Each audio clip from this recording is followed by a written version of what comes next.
অনুরোধ করতে পারি আমি আপনাকে, কিন্তু আমি আপনাকে বাধ্য করতে পারি না। আমি হেলমেট না পরলে আপনার কি কোনো প্রবলেম আছে ভাই? আমার পিছনের লোকটা যদি হেলমেট না পরে সেই ক্ষেত্রে কি আপনার প্রবলেম আছে? মানে আপনাদের মানে পৃথিবীর কারো কি প্রবলেম আছে? মানে আপনার তো দূরের কথা, ধরেন পৃথিবীর কারো সবার মিলে যদি প্রবলেম থেকে থাকে, একজন আমাকে একটু জানেন যে আমার প্রবলেম হয়েছে, আপনি হেলমেট পরেন নাই, আপনার পিছনের মানুষজন হেলমেট পরেন নাই, এর জন্য আমার প্রবলেম হয়েছে, একজন মানুষ জানেন। আপনাদের কারো প্রবলেম নাই, আমি চ্যালেঞ্জ করতে বলতে পারি, মানে আপনাদের কারো প্রবলেম নাই। প্রবলেম শুধুমাত্র বাংলাদেশের পুলিশের, বাংলাদেশের প্রশাসনের, বাংলাদেশের সরকারের। হ্যাঁ, মানে বাংলাদেশের এই ধান্দাবাজ সরকারের শুধু প্রবলেম আমি যদি হেলমেট না পরি। ঠিক আছে, আজকে বাংলাদেশের প্লেনের পর্যন্ত সার্টিফিকেট নাই, প্লেনের পর্যন্ত ফিটনেস নাই। হ্যাঁ, এতদিন তো ভাবতাম লোকাল বাসের নাই, লেগুনার নাই, তারপরে যে অটো মটো এগুলার নাই, রিক্সা মিক্সা এগুলার নাই। হ্যাঁ, এখন শেষ পর্যন্ত যায় দেখে আমাদের বাংলাদেশের প্লেনের পর্যন্ত ফিটনেস নাই।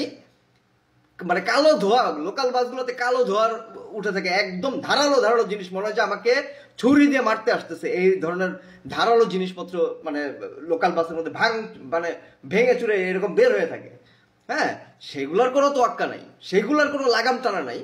অথচ মানে এমনকি প্লেন, যেটা বলতেছিলাম, যে এমনকি প্লেনটা পর্যন্ত ক্র্যাশ করে গেল ফিটনেসের অভাবে, মানে এই ভাঙাচোরা প্লেনটা পর্যন্ত ক্র্যাশ করে গেল, তবুও তোয়াক্কা নাই সেগুলো। অথচ আমি হেলমেট না পরলে সেটা এতই জ্বালা ধরে যায়, প্রত্যেকটা বাইকারকে গণহারে হেলমেটের জন্য মামলা দিতে হবে। ধরেন আমি হেলমেট পরছি, আমার পিছনের লোকটা মানে আমি হেলমেট আমি ধরেন পরছি, পরার পর আমি যাচ্ছি, তারপর আপনি মনে করেন আমার পরিচিত লোক, এখন আপনাকে মানে আমি পেয়ে গেলাম, আপনার আর আমার ডেস্টিনেশন একই দিকে, এখন মনে করেন মানে স্বাভাবিক, আপনি যেহেতু আমার পরিচিত লোক, আপনাকে ছাড়া আমার যেতে ভালো লাগবে না। এখন আপনাকে আমি বসাইছি, আমি একা যাওয়ার জন্য বের হয়েছি। হ্যাঁ, রাস্তার মাঝখানে আপনি পড়ছেন, আপনি বসছেন, আপনার তো হেলমেট নাই, দিয়ে দিছে আমাকে মামলা। ঠিক আছে, এই হচ্ছে বাংলাদেশের অবস্থা। ঠিক আছে, মানে কি আমার জন্য এত দরদ? আমি হুন্ডাওয়ালার জন্য যদি এত দরদ হয়, বেটা তুই আমার রাস্তা ঠিক করে দে। আমার রাস্তা পিছলা রাস্তা, আমার রাস্তা ভাঙা রাস্তা, টিউমারওয়ালা রাস্তা, আমার ম্যান হলের ঢাকনা খোলা রাস্তা, বেটা তুই আমার সেগুলো ঠিক করে দে। তোর যদি এতই দরদ থাকে আমার উপরে, তাই না? লজিক্যাল না আমি, মানে কি নাকি কোনো মানে গালি দিছি? কোনো গালি তো দেই নাই, তাই না? তো যাই হোক ভাই, এরকম আজাইরা দরদ আমার দরকার নাই। হ্যাঁ, হেলমেট পরে তো আপনি আমাকে বাঁচাইতে চান। হ্যাঁ, দায়িত্বে যারা আছেন, সরকারি যারা মানে নিয়ম কানুন বানান, আমারা তো বাঁচানোর জন্য আপনি হেলমেট পরাইতে চান, তাই না? আমি বাঁচতে চাই না, এইটুকু অধিকার আমার থাকা উচিত যে আমার হেলমেট পরে আমার বাঁচা লাগবে না, এইটুকু মানবিক অধিকার আমার থাকা উচিত। হ্যাঁ, সো আমি ভাই হেলমেটের পুরা ঘোর বিরোধী। হেলমেটের আইন যে করেন, এই আইনের যারা মামলা দেন, মানে এটার একদম বিরোধী আমি। একদম ফালতু একটা আইন বানায় রাখছে বাংলাদেশের এই মানে মানুষগুলোকে জিম্মি, প্রত্যেকটা আইন, বাংলাদেশের প্রত্যেকটা আইন খেয়াল করে দেখেন, মানুষগুলোকে জিম্মি করে রাখার আইন, ঘুরায় পাচায় মানে এমন ভাবে কলকব্জা করে রাখছে, মানে সাধারণ মানুষ ভার্সেস সরকার, যুদ্ধ ঘোষণা করার মতো আইন। বাচ্চা কাচ্চারা কেন আজকে যুদ্ধ করবে না? হ্যাঁ, মানে বাচ্চা কাচ্চারা কেন যুদ্ধ করবে না, যে জায়গায় মানে আইনগুলোর সিস্টেমই এরকম যে একদম যুদ্ধ ঘোষণা করছে আমাদের সাথে, আমরা কেন মানে এগুলোর বিরুদ্ধে প্রয়োগ করবো না, কথা বলবো না? হ্যাঁ, এদিকে মানে আওয়ামী লীগ সরকার থাকা অবস্থায় করলো কি, মানে সেই বর্বর একটা ইয়ে চালু করে দিল, সেটা হচ্ছে বাইকে 3 জন বসতে পারবে না, এই একটা নিয়ম চালু করে দিল। আর এবার তো বাইকে 3 জন কেন বসতে পারবো না? আমার বাইকে মানে 3টা বসার জায়গা আছে, 3 জনের বসার জায়গা। যাদের নাই মানে ছোটখাটো সিট, তাদের ব্যাপারটা আলাদা, যাদের সিট বড় বড় আছে, কেন 3 জন বসতে পারবো না?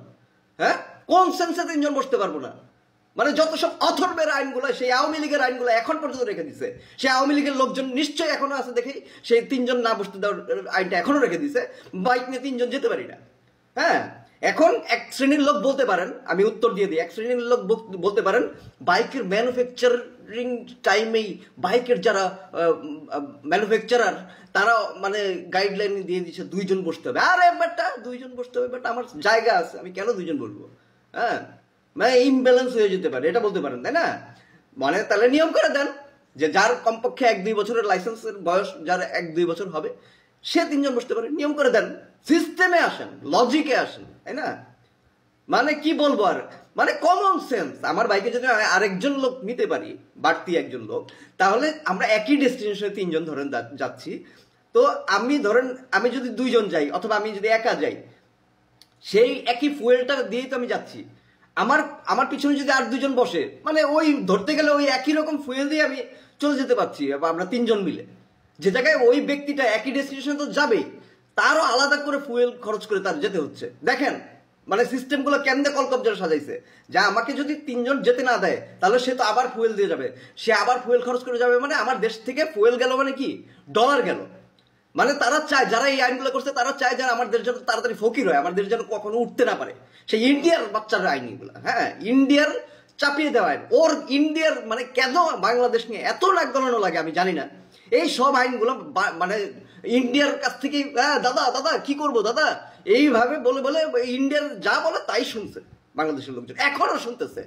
নির্লজ্জ জাতি এখনো শুনতেছে। উগান্ডায় একটা বাইকে বেঞ্চ লাগায়, পিছনে 12 জন 13 জন বসে বেঞ্চ লাগায়। আমার জাতি কি উগান্ডার চেয়ে বড় কিছু নাকি? উগান্ডার চেয়ে বেশি কিছু? হ্যাঁ, মানে বর্বর জাতি, মানে বর্বর ইয়াগুলো সহ্য করতে পারি না ভাই। বাংলাদেশের প্রত্যেকটা শিরায় শিরায় অনিয়ম, শিরায় শিরায় দুর্নীতি, শিরায় শিরায় মানুষের সাথে যুদ্ধ লাগানোর মতো একটা নিয়ম চালায় দিছে। মানে তারা আবার মানে খুব হয়ে যায়, হ্যাঁ, মানে যুদ্ধ করতে, বাচ্চারা যখন যুদ্ধ করে তখন আবার তাদের খুব মানে হয়ে যায় কেন ছাত্ররা মানে যুদ্ধ করতেছে। হ্যাঁ, ছাত্রদের যুদ্ধের লজিক আছে, হ্যাঁ লজিক আছে, যারা ওরা একদম মানে অযথায় যে যুদ্ধ করে তা না। আমি সবাইকে আহ্বান জানাবো, যারা বাইক চালান এই নিয়মের বিরুদ্ধে কথা বলেন ভাই, সবাই যার যার পক্ষ থেকে কথা বলেন, প্রতিবাদ করেন, প্রতিবাদ করেন, ঠিক আছে? এই নিয়মের বিরুদ্ধে কথা বলেন, প্রতিবাদ করেন। যে আমার ইচ্ছা হলে আমি হেলমেট পরবো কি পরবো না, এটা মানে আমার খুশি। আমি 2 জন বলবো কি 3 জন বলবো আমার খুশি, ঠিক আছে? প্রতিবাদ করেন। আর আমি সাধারণ যারা পুলিশ মামলা যারা দেন, আপনারা তো অর্ডারের উপর ভিত্তি করে দেন, তাই না? আপনাদের টপ ম্যানেজমেন্টের অর্ডারের উপর ভিত্তি করে ভাই শিথিল হন ভাই। আমি ডিউটি করলে, আমি পুলিশের ডিউটি করলে আমি একটু শিথিল হবো এইসব ব্যাপারগুলোতে, হ্যাঁ, কারণ এর চাইতে মেজর মেজর অনেক ব্যাপার স্যাপার আছে। মিয়া আপনার রাস্তায় একটা ডিম লাইট নেই মিয়া, আপনি মিয়া বাইকারের মামলা দেন, একটা ডিম লাইট জ্বালান পারলে, পকেটের থেকে 20 টাকা খরচ করে আর 20 টাকার তার কিনা আর 20 টাকার কিনা 100 টাকার মধ্যে প্রত্যেকটা সিগন্যালে যারা কাজ করেন একটা করে ডিম লাইট জ্বালান, হ্যাঁ।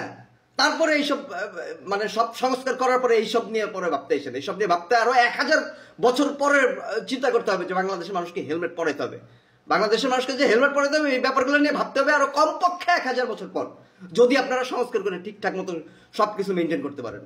রাস্তাগুলোর দিকে তাকানো যায় না, ভাঙাচোরা রাস্তা, কোনো রিফ্লেকটিভ নাই, যে এক জায়গায় ভেঙে গেছে আমি একটু রিফ্লেকটিভ দিয়ে রাখবো, এক জায়গায় ডিভাইডার আছে আগের থেকে আমি রিফ্লেকটিভ দিয়ে রাখবো, সতর্ক করে রাখবো, এইসব কোনো ম্যানার নাই। এইসব মানে এইসব সড়ক বিভাগের ধরেন না আপনারা, আপনারা ধরেন বাইকারদের, তাই না? মানে এইসব ভাই আপনারা জুনিয়র যারা আছেন, যারা মামলা দেন, সার্জেন্ট মার্জেন্ট যারা আছেন ভাই, মামলাগুলা জায়গা মতো দেন। লোকাল বাসের ধোয়া বেরোয় মামলা দেন, ফিটনেস না ওই যে টিন টুন কোনা দিয়ে বেরিয়ে রয়েছে মামলা দেন, হ্যাঁ, এইগুলা মানুষকে ক্ষতি করে, যেসব ব্যাপারগুলো মানুষকে ক্ষতি করে মামলা দেন। আমি হেলমেট না পরলে পৃথিবীর কারো ক্ষতি আমি করি না, আমি আমার ক্ষতি আমি করি। আমার মামলা দিয়েন না ভাই, হ্যাঁ, আমার মামলা দিয়েন না। হাজার হাজার মানুষকে মামলা দিচ্ছেন, এই মামলাগুলো মানে মানে বাইকার যারা সক্ষম আছেন, আমার সক্ষমতা নয় আমি হয়তো পারবো না, যারা সক্ষম আছেন এই ধরনের মামলা দিলে নিজের বাইক নিজে জ্বালা দিবেন আগুন দিয়ে, অনেকে জ্বালাই দিচ্ছে। এই মানে শরীয়তপুরে একজনকে শুনলাম যে এরকম করছে, ঠিক আছে, ও মানে ওকে আবার মেন্টালি প্রবলেম বলা হচ্ছে ওকে, হ্যাঁ, সত্য মিথ্যা জানি না, কিন্তু শরীয়তপুরে কয়েকদিন আগে শুনলাম যে ওর আগের চোটে জ্বালাই দিছে, এরকম অনেক জ্বালাই দিছে। আমরা সবাই প্রতিবাদ করবো এইভাবেই, হ্যাঁ, তবু আমরা এই মামলা যেভাবেই হোক, by hook or by crook, এই মামলা, এই ধরনের মামলা আর আইন আমরা মানে বাংলাদেশে আর কোনোদিন চাই না, হ্যাঁ, আর ভবিষ্যতে কোনোদিন চাই না এরকম মানুষকে জিম্মি করে রাখার আইন। এখানে একটা ডিসক্লেমার দিয়ে যাচ্ছি ভাই, ফাইনালি একটা ডিসক্লেমার দিয়ে যাচ্ছি, আমাকে যদি কেউ কোটি টাকাও দেয় আমি ভাই হেলমেট ছাড়া বের হই না, আমি বেরোবো না। যদি এই আইন চালু করে কোনোদিন যে হেলমেট পরলে মামলা দেওয়া হবে, সেই দিন হয়তো বা মামলা খেতে খেতে আমার জীবন মানে শেষ হয়ে যাবে। আমি লাস্ট মানে প্রায় 5 বছর যাবত আমি কোনো মামলা খাই না, কোনো ধরনের কোনো আইন ভাঙার মামলা আমি খাই না, হ্যাঁ।